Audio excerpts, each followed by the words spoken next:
এই হলো R7 network.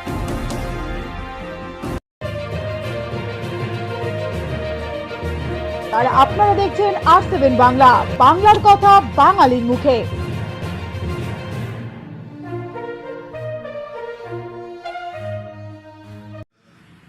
प्रारंभ किया है जिसमें आज एनसाइक्लोपीडिया और नाथपंथ से संबंधित उसके प्रथम संस्करण का एक सार भी यहाँ पर विमोचित हुआ है। इसके लिए मैं विश्वविद्यालय परिवार को हृदय से बधाई देता हूँ और अपनी शुभकामनाएं भी देता हूँ। याद रखना कि कोई भी व्यक्ति हो या समाज या संस्था, वो अपनी परंपरा, अपनी संस्कृति और अपने इतिहास को विस्मृत करके कभी किसी लक्ष्य को प्राप्त नहीं कर सकता। अपने परंपरा और अपनी संस्कृति की विरासत को, समृद्ध विरासत को विस्मृत करके कोई व्यक्ति त्रिशंकु की तरह झूल तो सकता है, लेकिन याद रखना त्रिशंकु का कोई लक्ष्य नहीं होता है। और हमारे शिक्षा के केंद्र, खासतौर पर विश्वविद्यालय या उच्च शिक्षा से जुड़े हुए महत्वपूर्ण केंद्र अगर त्रिशंकु बनकर के झूलते हुए दिखाई देंगे तो वह न तो लोक कल्याण के पक्ष को ही आगे बढ़ा पाएंगे और न ही समाज और व्यक्ति के जीवन में कोई व्यापक परिवर्तन करने में ही सफल हो पाएंगे। और इसलिए इस प्रकार की संगोष्ठी को, ज्ञान के आदान प्रदान की इस परंपरा को आगे बढ़ाने का जो कार्य प्रारंभ हुआ है, यह एक अच्छा प्रयास है। और मुझे इस बात पर प्रसन्नता है कि विश्वविद्यालय ने अभी कोरोना कालखंड में पिछले दिनों पूर्वांचल के विकास से संबंधित एक 3 दिवसीय संगोष्ठी यहां पर आयोजित की थी। काफी वह गोष्ठी सार्थक रही। राज्य सरकार ने उससे संबंधित अलग अलग कमेटियों का गठन करके मंत्रिमंडल समूह भी गठित किए हैं, जो उन सभी विषयों को लेकर के विकास के कार्यों को पूर्वांचल के अलग अलग जनपदों में कैसे उसे क्रियान्वित करना है, इसको लेकर के वह कार्य भी प्रारंभ किया है। और आज 3 दिवसीय संगोष्ठी नाथपंथ के वैश्विक प्रत्यय को लेकर के आज यहाँ पर प्रारंभ हो रही है। मुझे विश्वास है कि यह संगोष्ठी अपने लक्ष्यों को प्राप्त करेगी। मैं जब नाथपंथ की बात करता हूं तो वास्तव में सिद्ध संप्रदाय है। नाथपंथ से जुड़े हुए योगियों, सिद्धों से जुड़ी हुई कुछ बहुत सारी ऐसी घटनाएं हैं जो हम सबको इस परंपरा के साथ जोड़ने के लिए बाध्य करते हैं। मैं आपको 2 घटनाओं का भी, जो हाल ही में घटित हुई घटनाएं हैं, उनका यहां पे उल्लेख करना चाहूंगा। अभी पिछले सप्ताह की घटना है मेरे पास। मैं लखनऊ में था। पद्म पुरस्कार से सम्मानित राजस्थान की कलाकार, महिला कलाकार है, उसने मुझसे समय मांगा। उन्हें लखनऊ में एक संस्था के द्वारा सम्मानित किया गया था, तो उन्होंने समय मांगा। मेरे कार्यालय ने उन्हें समय दिया, वो आई मिलने के लिए। वो संपेरा समुदाय से है। तो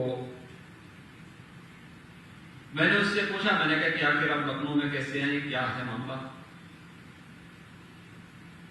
तो उसने कहा कि देखिए, मैं संपेरा समुदाय से हूं और मैं नाथपंथ की अनुयायी हूं। तो मैं बहुत चक्का कि आखिर कैसे? उसने कहा देखिए, मुझे भी इसके बारे में बहुत जानकारी नहीं, क्योंकि मेरी औपचारिक शिक्षा नहीं हुई है, लेकिन मैं राजस्थान की एक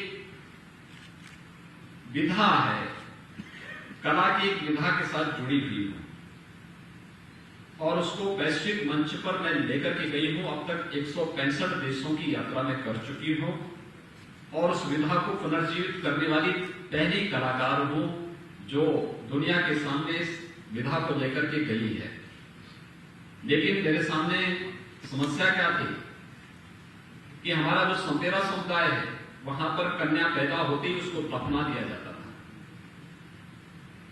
तो मुझे भी जैसे ही मैं पैदा हुई तो मेरे माँ बाप ने मुझे दफना दिया। तो मेरी मौसी को पता लगा तो मुझे खोद करके लेके आई और उसने पालना शुरू किया।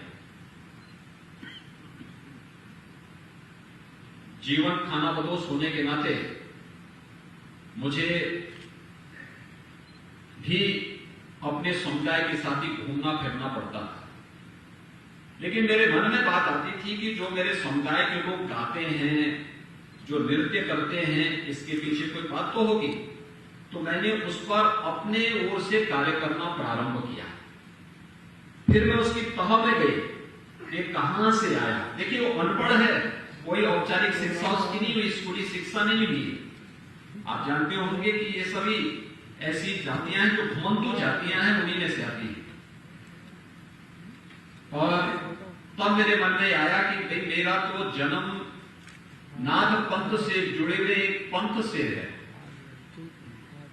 और फिर मैंने इस विधा को आगे बढ़ाना प्रारंभ किया, इसको समृद्ध किया, इसको एक मंच दिया। शुरू में मेरा बहुत विरोध हुआ, और आज जब देश मुझे भारत सरकार ने पद्म पुरस्कार से सम्मानित किया और दुनिया ने मुझे जब सम्मान देना प्रारंभ किया, तो आज राजस्थान में केवल मेरा समुदाय ही नहीं बल्कि पूरा समाज आज मुझे सम्मान दे रहा है। मुझे इसके लिए संघर्षों से जूझना पड़ा, चुनौतियों से जूझना पड़ा, लेकिन आज समाज ने मेरे संघर्षों को मान्यता दी है।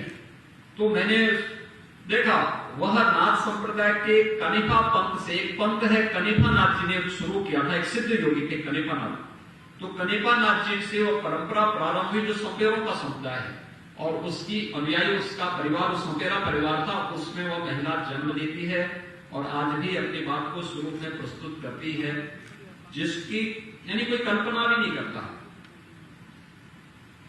दूसरी घटना मेरे साथ घटित हुई, आपको याद होगा दीपावली के अवसर पर हम लोग अयोध्या जाते हैं। अयोध्या में राज्य सरकार के द्वारा विगत 4 वर्षों से दीपोत्सव का आयोजन होता है। मैं अयोध्या में था दीपावली के एक दिन पहले। मैं अचानक ब्रह्म मुहूर्त में दीपावली के दिन अयोध्या में बैठा हुआ था। तब तक अचानक मैं ध्यान में बैठा हुआ था, तब तक मेरे कानों में कुछ आवाज गूंज रही थी, और आवाज ऐसी आने लग गई जैसे कोई सामने कोई बातचीत कर रहा होगा। आदित्यनाथ जी आप जो है थोड़ा हमारा भी ध्यान रख देते। अच्छा, मैं समझ नहीं पा रहा था ये कौन बोल रहा है। मैंने बाद में इस चीज को अनुभव किया कि कुछ दृश्य मेरे सामने आ रहे हैं, लेकिन वे दृश्य हिमालय के थे। तो मुझे लगा हिमालय में कोई बात जरूर हो रही है।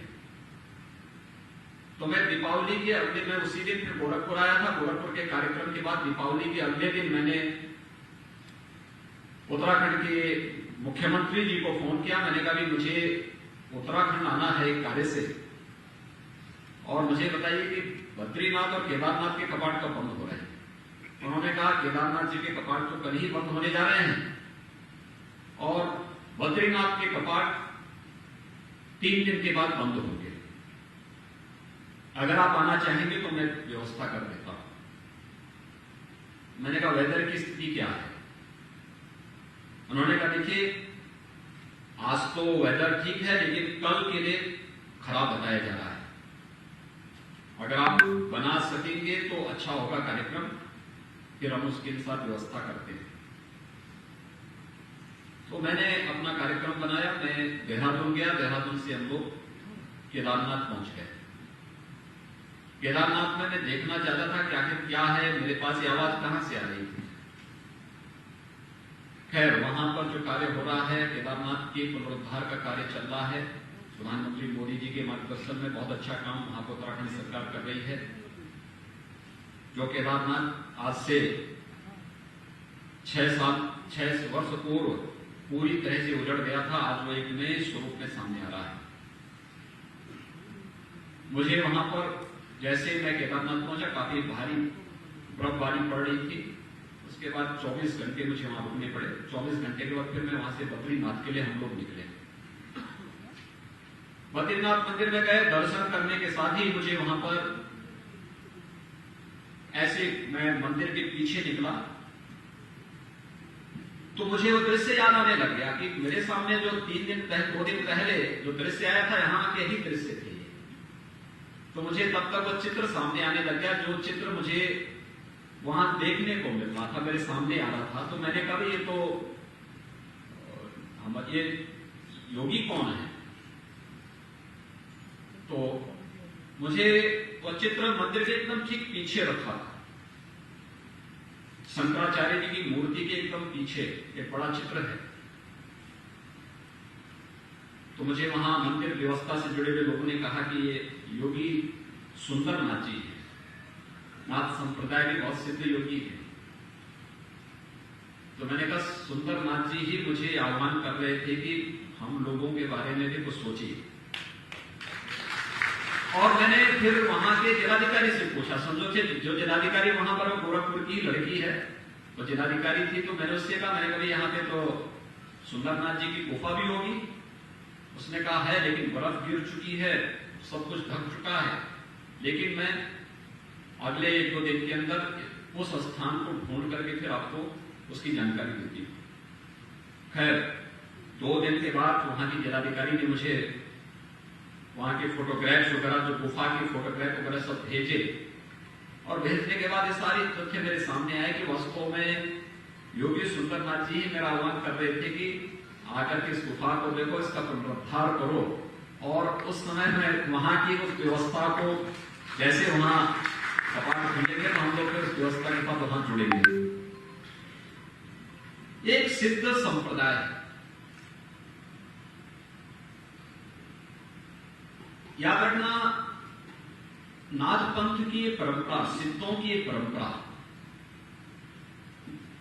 आदिनाथ भगवान शिव से प्रारंभ होती है और फिर 9 नाथ 84 सिद्धों को लेकर के परंपरा आगे बढ़ती है। आप तिब्बत से लेकर के सुदूर दक्षिण तक, श्रीलंका तक आप चले जाइए और पूरब में जो हमारे दक्षिण पूर्व एशिया से जुड़े हुए देश हैं, यहां पर इन सभी देशों में जो बृहत्तर भारत था, वर्तमान बांग्लादेश में, पाकिस्तान में, अफगानिस्तान में, इन सभी देशों में आपको नाथ संप्रदाय से जुड़े हुए मठ, मंदिर, धूना, गुफा, खो, ये सभी आपको देखने को मिल सकते हैं। ये परंपरा अपने आप में बहुत समृद्ध परंपरा है, लेकिन उस समृद्ध परंपरा ने कभी भी सामाजिक विकृतियों का समर्थन नहीं किया। सामाजिक विकृतियों के खिलाफ, सामाजिक कुरीतियों के खिलाफ आवाज उठा करके हर प्रकार की उन विकृतियों और उस प्रकार की जो कुरीतियां थी, जो समाज में विखंडन पैदा करती हो, भेदभाव को बढ़ाती हो, सामाजिक मान्यताओं को कमजोर करती हो, उनके खिलाफ नाथ पंथ के योगियों ने सदैव आवाज उठाई। स्वाभाविक रूप से विकृति और कुरीतियां तब जन्म लेती हैं जब व्यक्ति केवल कानों से सुनी हुई बातों पर विश्वास करता है, अनुमान पर आधारित कोई कार्य करता है। जब उसको स्वयं पे विश्वास नहीं होता है तो वह फिर कहीं से सुनी सुनाई बातों पर विश्वास करते भी वह जब किसी कार्यक्रम को आगे बढ़ाता है तो वह तमाम प्रकार की रूढ़िवादिता को, कुरीतियों को और इस प्रकार के आडंबरों को जन्म लेता हुआ दिखाई देता है, जिसमें उसको स्वयं के अपने आवरण को बचाने की चिंता ज्यादा होती है। लेकिन नाथ पंथ का जो एक समृद्ध संप्रदाय गोरखनाथ जी के कारण आगे बढ़ा, इसने प्रत्यक्ष अनुभूति को जीवन का आधार बनाया। ये प्रत्यक्ष अनुभूति ये साधना से जुड़ा हुआ हो ज्ञान से जुड़ा हुआ हो या फिर समाज की से जुड़ी हुई किसी समस्या से जुड़ा हुआ हो, अगर वह प्रत्यक्ष अनुभूति पर आधारित नहीं है तो उसको नाथ संप्रदाय के योगियों ने कभी मान्यता नहीं दी है। और यही कारण है कि झोपड़ी से लेकर के राजमहल तक इस संप्रदाय का दखल आदिकाल से निरंतर रहा है और वह परंपरा उसी समृद्ध भाव के साथ आगे बढ़ती गई। आज भी मैं देखता हूं, आप नेपाल में आज भी चले जाइए, नेपाल के राजमहल से लेकर के एक सामान्य झोपड़ी में रहने वाले इंसान तक आपको नाथ संप्रदाय से जुड़े हुए चिन्ह उपलब्ध हो जाएंगे। नेपाल में काठमांडू जो नाम है, एक काष्ठ मंडप के आधार पर ही इसका नाम काठमांडू पड़ा। और काष्ठ मंडप किसी और का नहीं, गोरखनाथ जी का जो मंदिर था वो काष्ठ मंडप पर आधारित था। उस आधार पर ही नेपाल का राजधानी काठमांडू का नाम काठमांडू पड़ता है। जब आप काठमांडू में जाएंगे, पशुपतिनाथ मंदिर और जो शक्तिपीठ है, इन दोनों के बीच में जो एक छोटी सी पहाड़ी है, उसके बीच में जो मृगस्थली है, जो सिद्ध स्थली के रूप में जानी जाती है, गुरु गोरखनाथ जी की साधना स्थली के रूप में उनका मंदिर मठ आज भी वहां पर स्थित है। आप नेपाल में अन्य तमाम स्थलों पर जाएंगे, दांग में आएंगे, 7वीं शताब्दी में गोरखनाथ जी के शिष्य हुए रत्न परीक्षित, ये वहां के राजकुमार के बाद में रतननाथ के रूप में बहुत सिद्ध योगी हुए। इतने सिद्ध योगी थे कि दांग से, आज का जो बलरामपुर जिला है उत्तर प्रदेश में, तुलसीपुर में देवीपाटन मंदिर, वहां पे शक्तिपीठ की विग्रह की स्थापना महायोगी गुरु गोरखनाथ जी ने की थी। और वहां पर नित्य प्रति मां की आराधना के लिए रतननाथ जी की सवारी वहां से तांग से देवीपाटन आती थी, देवीपाटन से वापस आती थी। आज भी एक परंपरा है, चैत्र नवरात्रि में एक यात्रा आती है नेपाल से तांग से, और प्रतिपदा से चतुर्थी तक तो वहां पर मां का अनुष्ठान होता है, और चतुर्थी से यानी पंचमी से लेकर के नवमी तक वहां पर पात्र देवता के रूप में गोरखनाथ जी का अनुष्ठान होता है। गोरखनाथ जी की पूजा उसके बाद वहां पर होती है। यात्रा रतननाथ जी के रूप में जो नेपाल से आए हुए योगी होते हैं, उनके द्वारा उसको नेतृत्व प्रदान किया जाता है। नेपाल के अंदर अनेक ऐसे स्थल आपको मिलेंगे, और भारत के अंदर भी जिस भी राज्य में आप जाएंगे, उन सभी राज्यों में आपको महायोगी गुरु गोरखनाथ जी से जुड़े हुए मठ, मंदिर, गुफा, खोह, धूना, ये सभी देखने को मिल जाएंगे। हर एक राज्य में देखने को मिल जाएंगे, उत्तर में, दक्षिण में, पूरब में, पश्चिम में। महाराष्ट्र के अंदर नवनाथों की जो परंपरा है, ये पूरी परंपरा तो नाथ पंथ के योगियों से जुड़ी हुई परंपरा है। नाथ पंथ से जुड़ी निकली हुई तमाम ऐसी अन्य उपासना विधियां हैं जो आज भी पूरी मजबूती के साथ भारत की इस आध्यात्मिक और दार्शनिक व्यवस्था को मजबूती प्रदान करने में अपना योगदान दे रही है। आवश्यकता इन सबका संयोजन की एक समृद्ध परंपरा को किस रूप में हम आगे बढ़ा सकते हैं। मैंने इसीलिए यहां विश्वविद्यालय से इस बारे में कहा था कि विश्वविद्यालय को इंसाइक्लोपीडिया ऑफ नाथ पंथ के बारे में विचार करना चाहिए, और मुझे प्रसन्नता है कि उसका एक सार प्रथम संस्करण के रूप में आज विश्वविद्यालय ने यहाँ पे लोकार्पित किया है। मैं स्वयं भी उसका अवलोकन नहीं कर पाया हूं, लेकिन मैं चाहूंगा कि ये परंपरा आगे बढ़नी चाहिए। आप जाएंगे तिब्बत के साथ, राघव राघव अपने साथ जो व्यापक साहित्य तिब्बत से लेकर के आए थे, उसमें सिद्ध साहित्य था, विस्तृत साहित्य है। नेपाल की पूरी परंपरा, बौद्धों की जो परंपरा है, वहां पे नाथ पंथ के 84 सिद्धों को उसी रूप में मान्यता दी गई है जिस रूप में नाथ पंथ ने नवनाथ 84 सिद्धों को मान्यता दी है। वही परंपरा उन्होंने वहां पर उस रूप में स्वीकारी है। आप पाकिस्तान के अंदर जाएंगे, 8-10 वर्ष की पूर्व की घटना है। गोरखपुर का एक सिख परिवार सिंगापुर में रहता है, वो अपने किसी मित्र के साथ पाकिस्तान गए। पाकिस्तान में उनके जाने का हेतु तो था कि नानक मत्था जाएंगे, लेकिन वे वहां पर जब पाकिस्तान में घूम रहे थे तो उन्होंने वहां से पाकिस्तान से मुझे फोन किया। फोन कर रहे थे, मैंने फोन यहाँ रिसीव नहीं किया क्योंकि पाकिस्तान का नंबर था, तो मैंने उसे रिसीव नहीं किया। लेकिन जब वापस वो गोरखपुर आए, मैंने मुझसे मिलने का समय मांगा, कहा कि मैं जो है मिलना चाहता हूं। तो मैंने कहा ये वे मेरे पास आए, उन्होंने मुझे कहा था पाकिस्तान में गोरखनाथ जी का मंदिर कैसे? मैंने कहा आपको क्या मतलब पाकिस्तान से? उन्होंने कहा नहीं, मैं पाकिस्तान गया था और पेशावर के पास एक जोगियों वाला पहाड़ी पे यात्रा चल रही थी और वे सभी गोरखनाथ जी की जय जयकार कर रहे थे। उसमें सभी पंथों से जुड़े हुए लोग थे, हिंदू भी थे, मुसलमान भी थे, सभी लोग थे। तो मैंने कहा गोरखनाथ जी की साधना स्थली पेशावर में भी है, उनका एक प्राचीन धूना मठ वहां पर आज भी मौजूद है।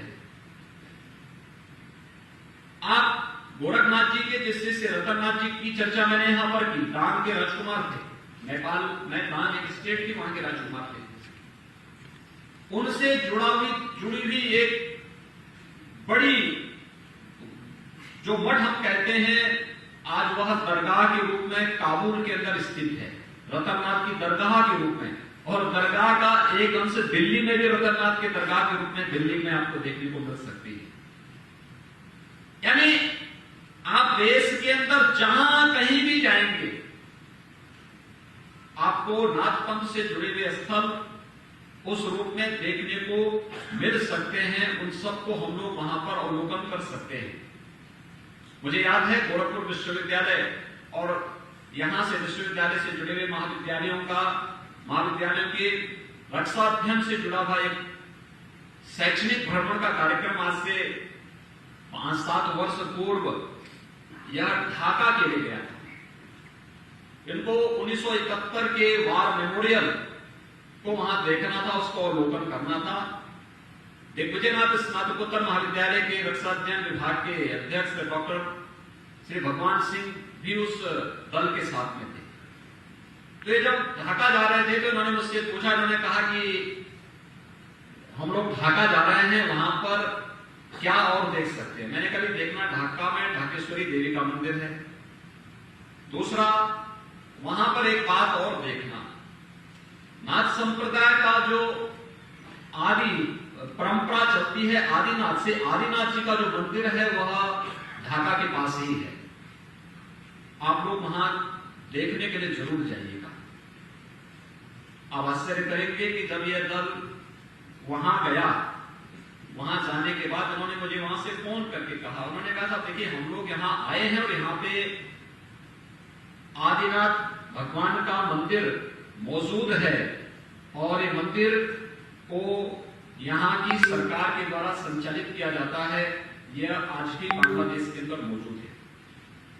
हमारे नाथ पंथ की जो अलग अलग यहां पे उपपंथ हैं, उनकी शाखाओं का जन्म भी अलग अलग स्थानों पर देश बृहत्तर भारत के अंदर जो आज अलग अलग देश हैं उनके अंदर अलग अलग स्थानों पर उस रूप में हुआ है।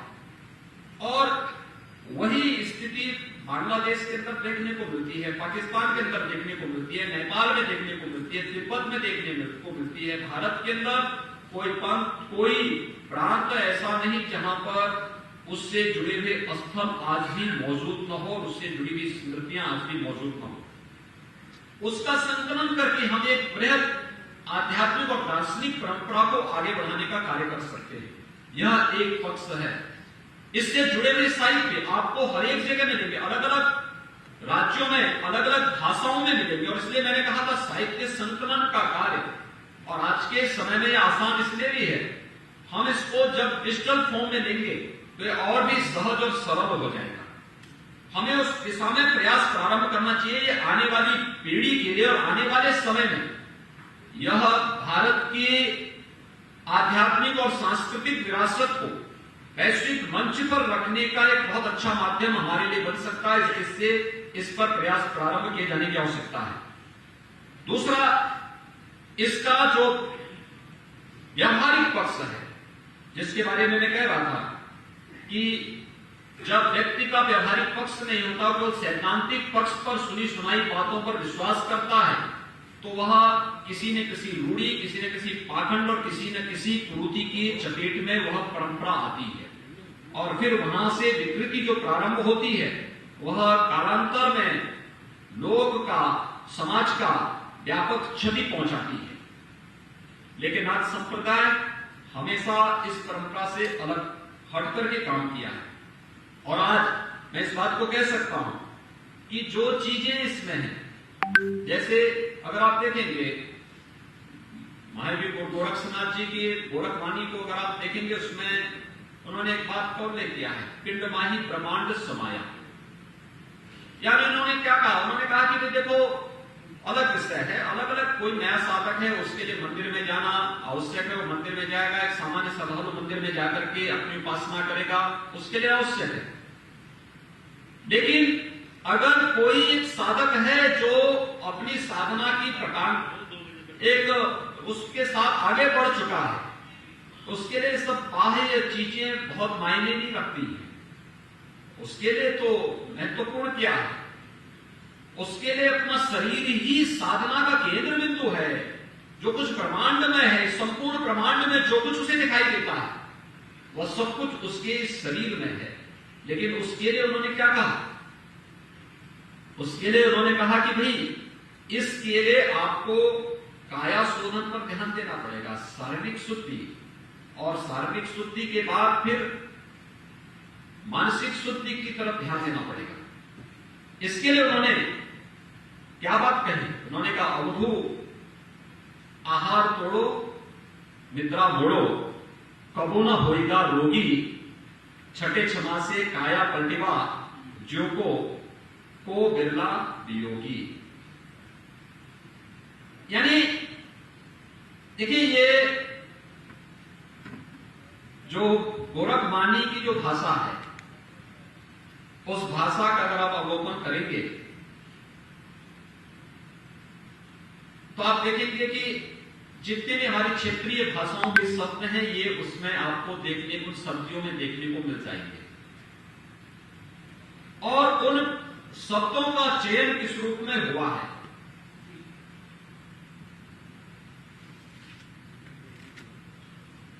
कैसे उन्होंने प्रत्येक साधक के लिए इस बारे में निर्देश जारी किए कि काया की शुद्धि का क्या महत्व है।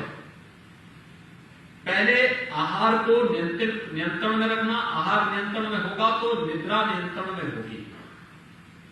भाई आहार पे अगर नियंत्रण नहीं है तो नींद पे भी नियंत्रण नहीं होगा, और अगर आहार नियंत्रण में है तो व्यक्ति अपने को आधी बीमारियों से तो वह स्वयं ही मुक्त हो जाता है। हमारा गलत खान पान, नियम और संयम से न रहना,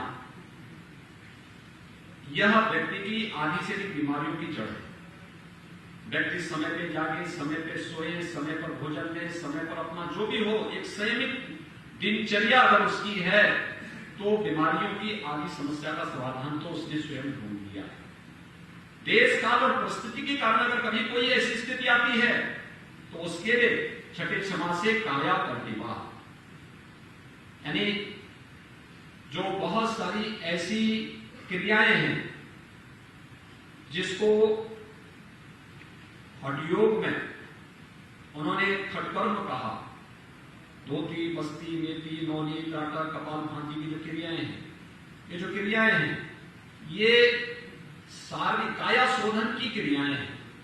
शोधनम दृढ़ता चेव स्थैर्यम धैर्यम च लाघवम प्रत्यक्षम निमित्तम च तटस्थम सप्त साधनम, ये 7 साधन जो उन्होंने हठयोग की साधना के बताए हैं।